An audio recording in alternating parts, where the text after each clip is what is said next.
کفارے کے دن کی مبارک عبادت کا وقت آ چکا ہے۔ آپ نے 10 دنوں تک صبح اور شام کو دعا کرنے کے لیے زیادہ محنت کی ہے۔ کتاب مقدس کی تعلیمات کے مطابق خدا کو نظر کی گئی دعائیں اونٹ کا دعا بن جائیں گی اور آسمان میں اوپر تخت تک لے جائی جائیں گی۔ ہم خدا کے کلام کا مطالعہ یہ یقین رکھتے ہوئے کرتے ہیں کہ ہماری تمام دعائیں اٹھا لی گئی ہیں اور آسمان میں تخت تک پہنچ گئی ہیں۔ ہم خدا کے کلام کا مطالعہ واعظ عنوان کفارے کا دن اور پاک ترین مقام کا بھید سے کرتے ہیں۔ آج کا واعظ شروع کرنے سے پہلے میں آپ کو تالمود کی ایک سادہ سی کہانی سے متعارف کروانا چاہوں گا۔ ایک دفعہ کا ذکر ہے کہ ایک بہت ہی عقل مند باپ رہتا تھا۔ اپنے بیٹے کی اچھی پرورش کرنے کے لیے اس نے اپنے بیٹے کو بیرون ملک بھیجا تھا۔ بعد میں باپ بیمار پڑ گیا اور اپنے مرنے سے پہلے اس نے وصیت کی کہ اسے اپنے نوکروں میں سے ایک کو دے دے۔ اس کی وصیت میں یہ لکھا تھا کہ اس کی ساری جائیداد اس کے نوکر کو دے دی جائے اور صرف ایک چیز اس کے بیٹے کو دی جائے۔ اس کے ساتھ اس نے یہ بھی کہا کہ اس کے بیٹے کو معلوم نہ ہو کہ وہ بیمار تھا اور مر گیا ہے۔ اسے خدشہ تھا کہ اس طرح سے اس کے بیٹے کی پڑھائی میں خلل پڑے گا۔ باپ نے نوکر سے کہا، جب میرا بیٹا اپنی پڑھائی ختم کر کے گھر لوٹے تب اسے میری یہ وصیت دکھانا، میرا سارا مال و دولت اپنے پاس رکھو اور میرے بیٹے کو وہ ایک چیز دینا جو وہ چاہے۔ ایک بار جب باپ نے یہ وصیت کی تو وہ مر گیا۔ جب بیٹے نے اپنی تعلیم مکمل کر لی تب وہ اپنے گھر لوٹا اور اسے بتایا گیا کہ اس کے والد کا انتقال ہو چکا ہے۔ اس وقت نوکر نے اسے اس کے باپ کی وصیت دکھائی۔ وہ حیران و پریشان ہو گیا۔ میرے باپ نے ایسا نہیں کیا ہوگا، کیوں اس نے یہ کیا تھا؟ اس کا دل پریشان تھا کیونکہ اس کے والد کی گہری خواہش کو سمجھنے کا کوئی طریقہ نہیں تھا۔ چنانچہ کئی دن تک اس کے بارے میں سوچنے کے بعد اس نے قریبی قصبہ کے ایک عقل مند ربی کو اپنے باپ کی وصیت دکھائی اور پوچھا۔ میرے باپ نے اپنے نوکر سے کہا کہ وہ اس کے سارے مال کا وارث بن جائے۔ اس نے میرے لیے صرف ایک چیز چھوڑی ہے، مجھے کیا کرنا چاہیے؟ میں نہیں جانتا کہ میرے باپ کی کیا خواہش ہے کہ میں صرف ایک ہی چیز پاؤں۔ بیٹا بہت مایوس تھا، لیکن ساتھ ہی وہ نا امید بھی تھا۔ اس کے باپ نے ہر چیز اس کے نوکر کو دے دی تھی اور اسے صرف ایک چیز دی تھی۔ جب ربی نے وصیت دیکھی تو اس نے اپنے گھٹنے پر ہاتھ مارا۔ واقعی تمہارا باپ ایک دانا آدمی ہے۔ کیسے؟ بیٹے نے پوچھا۔ تمہاری تعلیم مکمل کرنے میں تمہیں کئی برس لگے ہیں۔ اگر تمہارے باپ نے تمہارے نوکر کو اپنی ساری جائیداد نہ دی ہوتی تو کیا نوکر موزوں طور پر دیکھ بھال کر پاتا؟ اس کے علاوہ اگر تمہارے باپ نے ایسی وصیت نہ کی ہوتی اور نوکر کو کہا ہوتا کہ اس کا سارا مال و دولت تمہیں دے دے تو پھر نوکر وہ سب جو تمہارے باپ کا تھا لے لیتا اور کسی دوسری جگہ منتقل ہو جاتا۔ لیکن اب تمہارے باپ کا مال و دولت اچھی طرح محفوظ ہے، کیا وہ نہیں ہے؟ اسی لیے تمہارا باپ بہت عقل مند تھا۔ بیٹا اب تک نہیں سمجھ سکا تھا کہ اس کا باپ اتنا عقل مند کیسے تھا۔ ربی نے کہا، اگر تم اپنے باپ کے مال سے ایک لو تو تم اس سب کے مالک بن سکتے ہو۔ بیٹے نے پوچھا، وہ کیا ہے؟ نوکر کی ملکیت لے لو۔ اس زمانہ میں یہودی دستور کے مطابق ہر چیز جو اس کے نوکر کی ہوتی تھی وہ اس کے مالک کی ہوتی تھی۔ اگر تم نوکر کو اپنی میراث چن لو تو تمہارے باپ کا سارا مال و دولت تمہارا ہوگا۔ آخر میں جیسا کہ بیٹے نے نوکر کو اپنی میراث کے طور پر لے لیا تو وہ اپنے باپ کے سارے مال کا وارث بن پایا تھا۔ یہ وہ کہانی ہے جو تالمود میں مل سکتی ہے۔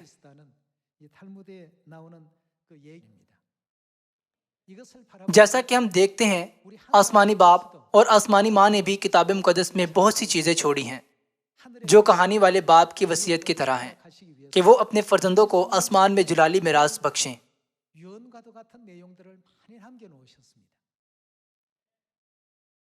آپ شاید سوچیں، انہوں نے ایسا کیوں کیا تھا؟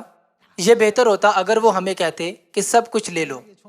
اگر باپ نے نوکر سے کہا ہوتا کہ میرا سارا مال میرے بیٹے کو دے دینا اور تجھے چند گز زمین ملے گی، تو نوکر ضرور ہی اس کا سارا مال چوری کر لیتا۔ تاہم جب باپ نے کہا تو یہ سب لے سکتا ہے، تو کیا نوکر سارے مال کی دیکھ بھال کے لیے یہ سوچتے ہوئے زیادہ محتاط نہیں ہوگا کہ یہ سب سچ مچ اسی کا تھا؟ ان سب باتوں کے پیچھے اس کے باپ کی گہری مرضی موجود تھی، جو وہ اپنے بیٹے کو بتانا چاہتا تھا کہ اگر تم نوکر کو چن لو تو تم مال میں سے کچھ نہیں گواؤ گے اور پھر تم سب لے سکتے ہو۔ آپ کو آج یہ کہانی سنانے کی وجہ یہ ہے کہ عزازیل اور پاک ترین مقام کا کفارے کے دن سے گہرا تعلق ہے۔ جیسا کہ آپ سب یہ جانتے ہیں کہ عزازیل شیطان کو ظاہر کرتا ہے۔ آج وہ دن ہے جب یہ سب گناہ شیطان پر منتقل کیے جاتے ہیں۔ اگر ہم عقل مند باپ کی وصیت کو صرف ظاہری طور پر دیکھیں تو کچھ چیزیں ایسی بھی ہیں جو شاید ہم سمجھ نہ سکیں۔ باپ نے ایسا کیوں کیا تھا؟ اگر ہم اس معاملے پر گہری نظر ڈالیں تو ہم دیکھ سکتے ہیں کہ خدا ہمیں درست جواب دے رہے ہیں جب وہ ہمیں خاص کاموں کو خاص طریقوں سے کرنے کو کہتے ہیں۔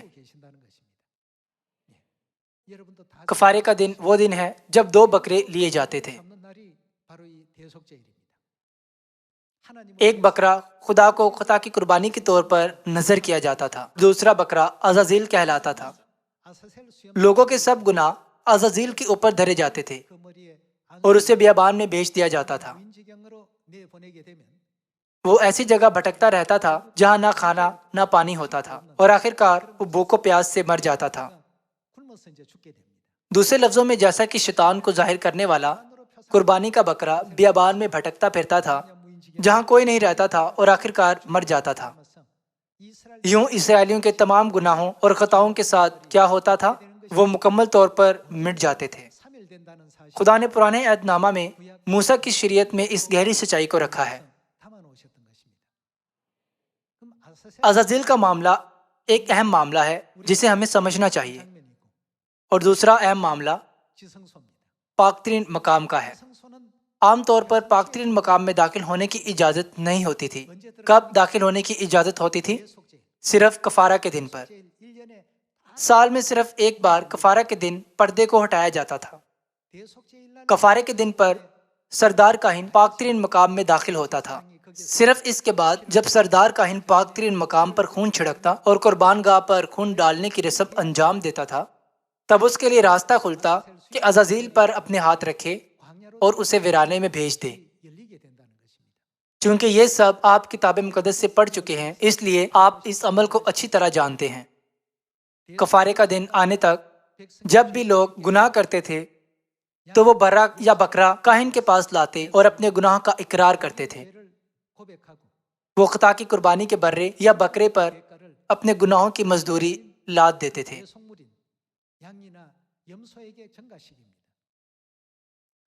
پھر برا یا بکرا قربان کیا جاتا تھا۔ وہ مارے جاتے تاکہ ان کا خون مذبح پر چھڑکا جا سکے۔ جب وہ مارے جاتے تو لوگوں کے گناہ خیمہ پر منتقل ہو جاتے تھے۔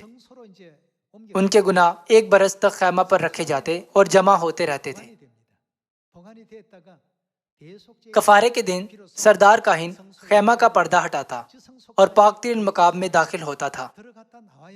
صرف اسی صورت میں لوگوں کے تمام گناہ مکمل طور پر مٹ جاتے تھے۔